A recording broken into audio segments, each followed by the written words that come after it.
Hi, this is Circe Olson. I'm the director of the Museum of the American Military Family, and this is our podcast, Together We Serve. My guest today is Brian Martinez, who is a content creator for a new YouTube channel.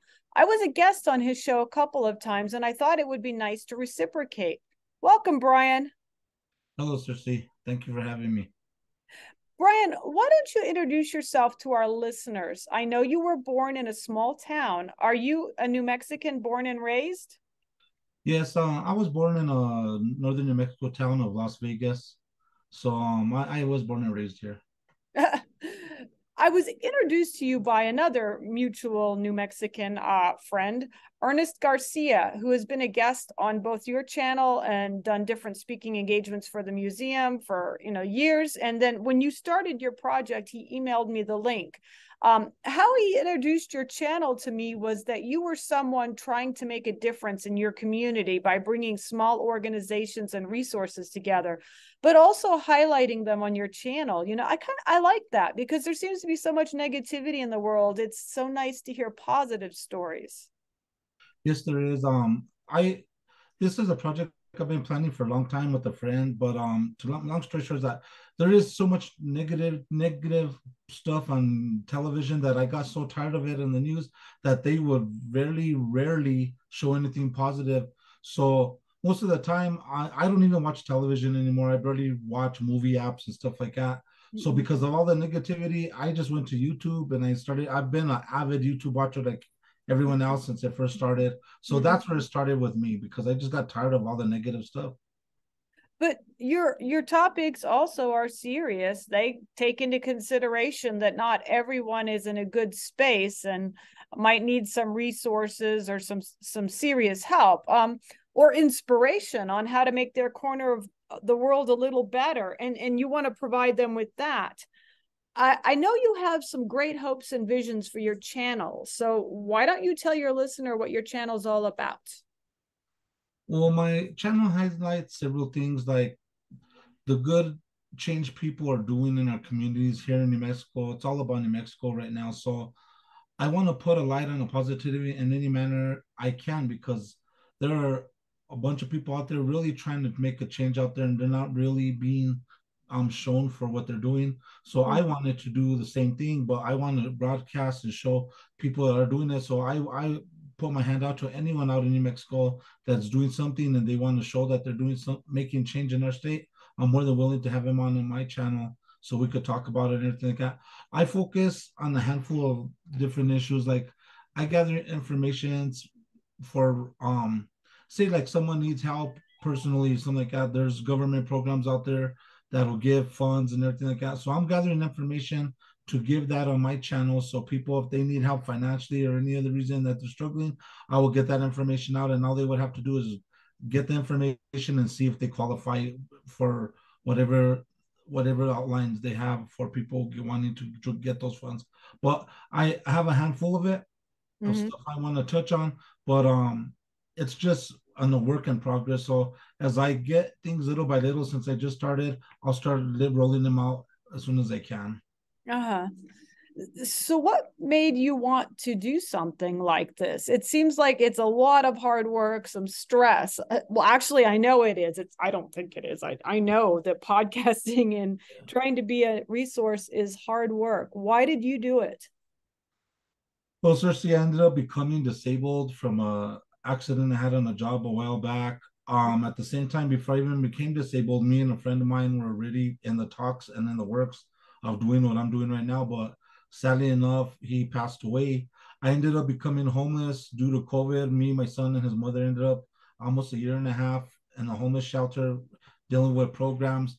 And a lot of these programs that I reached out to try to help us, which I never asked for help in my life from anyone, I reached out there and I saw how flawed they were. So I was like, not only I, but a lot of people that were in my same situation, we all sat and talked about all these programs supposed to help us. So I'm not here to down on the programs. I'm just saying that I figured I could try to get a bunch of information together. And if I couldn't go through some programs, that I could try to create something to myself to try to make it easier for people in that situation because I never got the help that I needed. Well, in a manner of speaking, I did help myself, but there's just so much flaw in the system that I just figured, you know what, I want to help people try to see through that fog as much as I can. Wow. So I'm curious about this. Why did you pick the name You Think You're Popular for your channel? Well, for a long time, I've had a Facebook page called You Think You're Popular, and it was an entertainment page, and I used to write like poems and stuff like that. Just someplace for me to vent out on and share with my friends on Facebook. So I Mm-hmm. was like, no, man, I've had this channel for such a long time on this page. I mean, sorry. Mm-hmm. That I said I might as well just link both of them together. Besides, I just started posting my videos on my You Think You're Popular page on Facebook. So I want to intertwine. So I'll have my social media on Facebook for my channel, and then I'll have my video media on YouTube. So I just wanted to link them together since I've already had it for basically I've had that page for almost over 15 years now. Wow. So it's like you were branding, you were expanding your brand. Yes, ma'am. Yeah.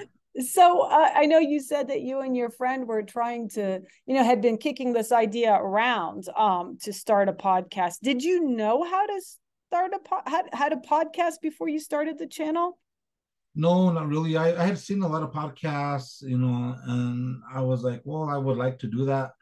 I'm not normally one of those people that want to go out and talk on the mic stuff. I've done public speaking, stuff like that, debate and stuff in school, but I knew I would have to deal with the public, which I've done before in other avenues, but I had to learn all on my own. I went and started watching videos, every video I could get my hands on YouTube that I could find, staying up late at night, Mm-hmm. studying and figuring out just how to do it. I did have a small background in audio and visual because of my church I used to go to that I used to deal with that.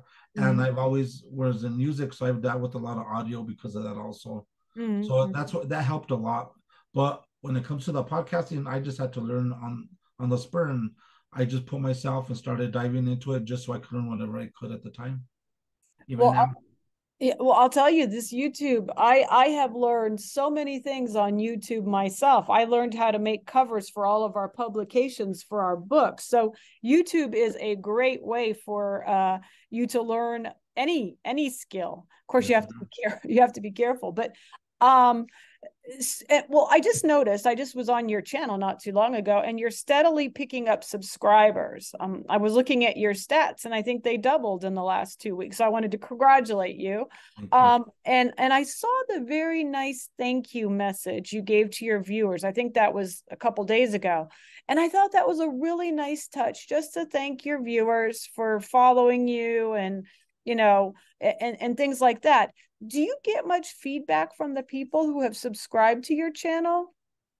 Well, first I'd like to um talk about telling my followers thank you, my subs, because Mm, without them we don't have I don't have a channel. Neither, no one in YouTube has a channel. If it's right. not for the people, we wouldn't even be there. No one would be there. Mm, So I thank people for taking that time out of their day to spend whatever time they're willing to watch my videos, because they could be doing other things than watching my video like anyone else's channels.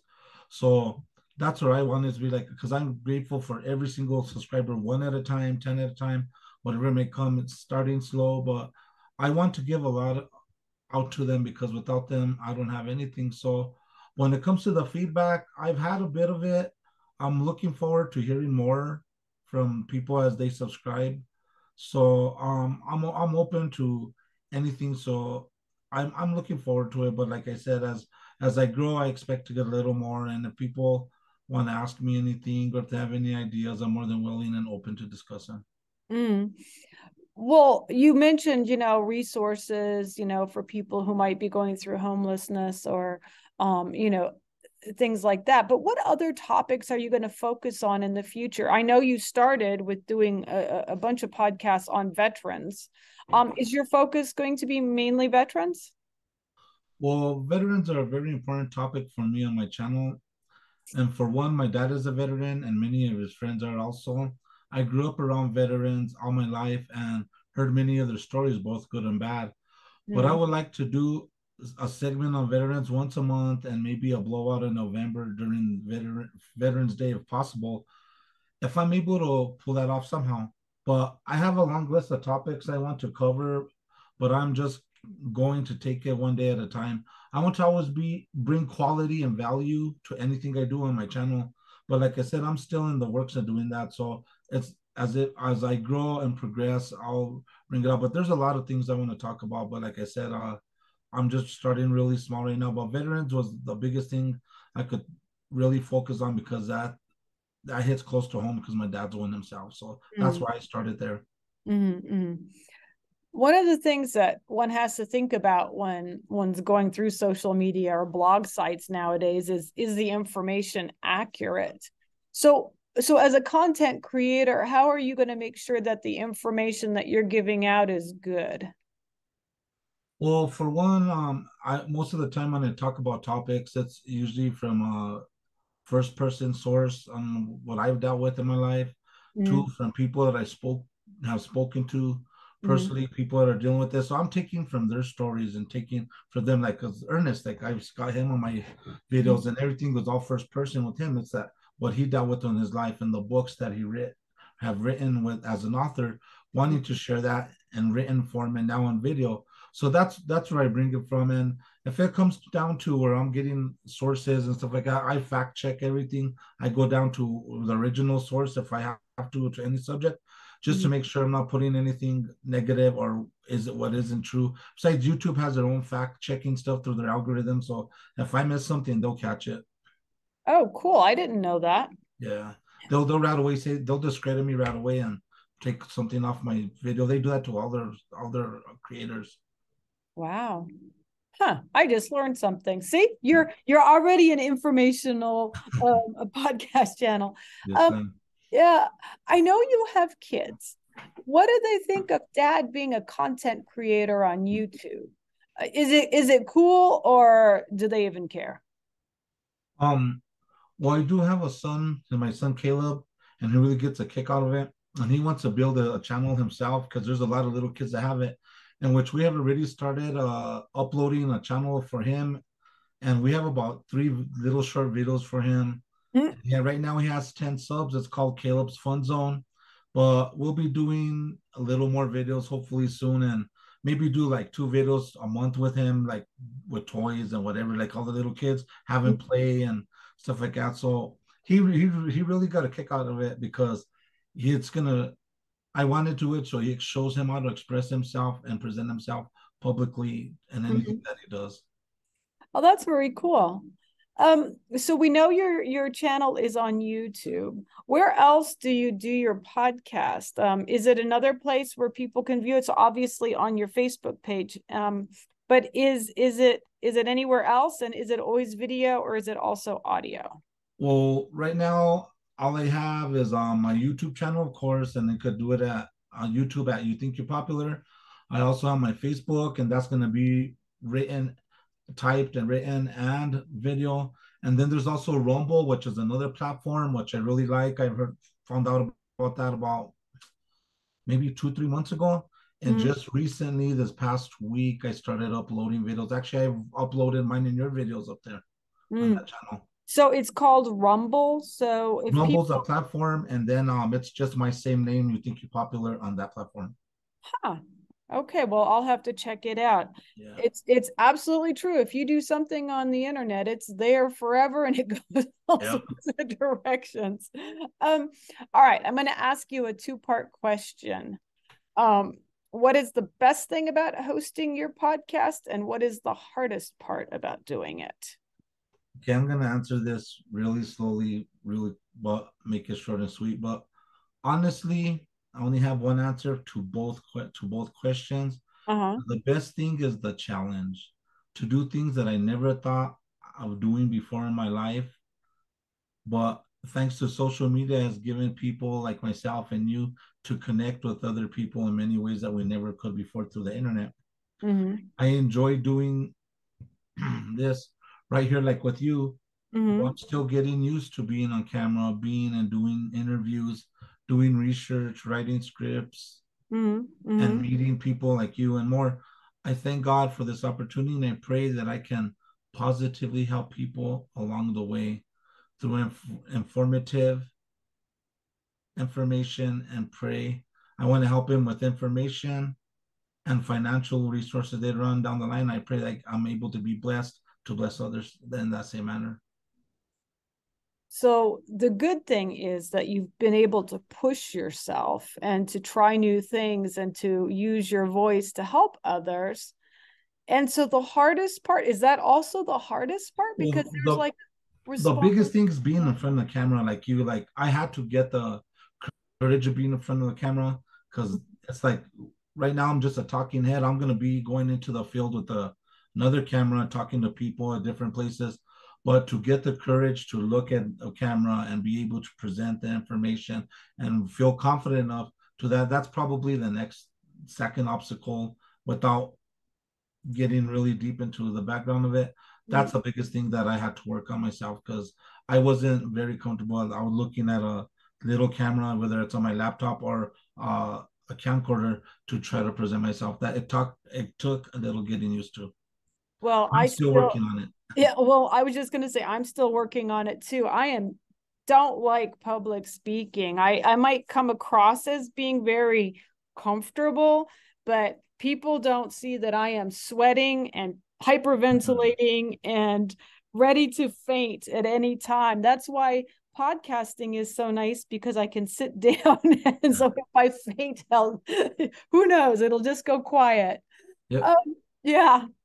Um, The best thing about it is, especially when it's broadcasting just audio like this compared to video, really when you're conversating, me and you, I'm looking at you, and we're looking at a camera, but people are listening to us audibly. Really, what it is, the best way to think of it when you're on camera is just talk like if you're sitting down in the kitchen having a cup of coffee with a friend. Don't worry about who's looking at you. Don't worry about anything. Just have real simple conversations. Don't get nervous. But I still do. Like I said, I'm working on it, so I'm taking my own advice. But mm-mm.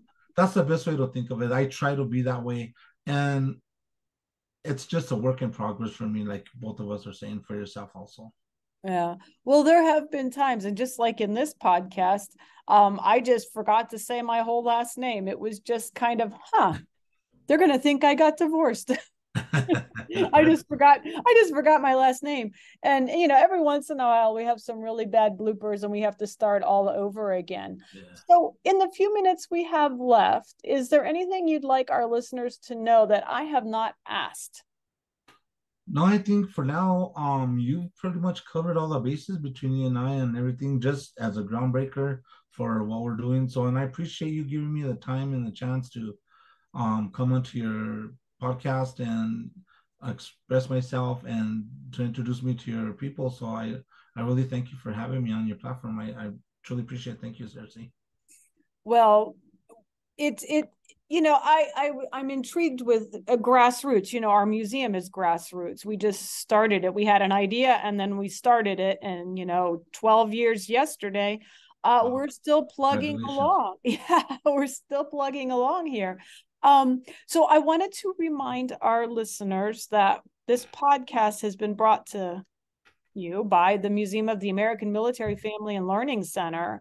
The podcasts are supported in part by New Mexico Arts, the New Mexico Humanities Council, Sandia Area Credit Union, and organizations like Military Brats Seal and Military Brats Registry. And I wanted to take a page from Brian's book and to thank our listeners for tuning in today, and to remind myself that without listeners, we would not be a channel either. And so thank you, Brian, for another lesson in grace and gratitude. And once again, I've been speaking with Brian Martinez. He's the host of You Think You're Popular, and he's from Grants, New Mexico. I encourage you to check out his YouTube channel, his Facebook page, and to stay tuned for some further collaborations between the museum and You Think You're Popular. Thanks, Brian. And bear with me, Cersei, but I want to just tell you once again, thank you for having me on. Mm. I know this is your channel and podcast, but I just like to say, like I always do in mine, it's all about you. And thank you, people, for listening. And thank you once again, Cersei. Thank you.